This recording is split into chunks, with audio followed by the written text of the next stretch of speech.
Fear is the number one thing holding you back in life today. I heard it said, you suffer more in imagination than in reality. And honestly, that really stuck with me because it kind of reminded me of times in my life where I was like, dang, like I'm withholding myself from experiencing the biggest blessing in my life because I'm so afraid of what could happen if it doesn't go well. I think that we kind of have this way of thinking that prioritizes the bad before the good. Like instead of thinking, what happens if this doesn't go well? What happens if it does? What happens if your dream does come true? And all it's taking of you for that to happen is for you to step out in faith. And it reminds me of the passages in the Bible when Jesus calls Peter out of the boat into the water, right? Around Peter, the water was crazy. The wind was gusting, and it made sense for Peter to stay in the boat. It made sense for Peter to never walk out of the boat because technically it was more dangerous out in the water. But what did Jesus do? Jesus called him out of the boat to walk into the water, and he did. Peter took that step of faith, and he walked out into the water, and he began to stand on the water and experience a miracle that he was doing. It wasn't him witnessing this miracle that Jesus was doing. It was a miracle happening literally with him.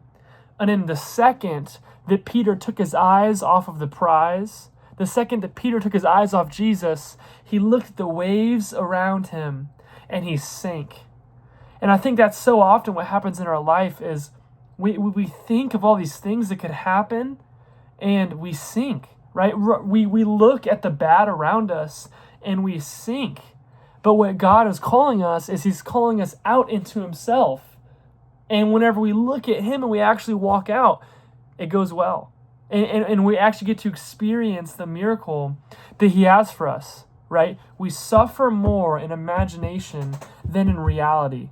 I feel like we put a lid on ourselves because we're so afraid of what could happen if it doesn't work out. And we never even open our eyes to the goal. We never open our eyes to the prize. However that applies to you, right? We never open our eyes to where we're supposed to go. And we look so much at where we are right now and the things that surround us that are scary. And what happens is we sink. I'm not trying to be this big stoic. All I'm saying is, what if your worst case scenario doesn't happen? Yeah, maybe you have some bumps along the road, but what if it just works out? What if the big plan you have ahead of you, you actually can accomplish? What if, right? The only way to find out is to try. That's my encouragement for you today. Ignore the waves around you.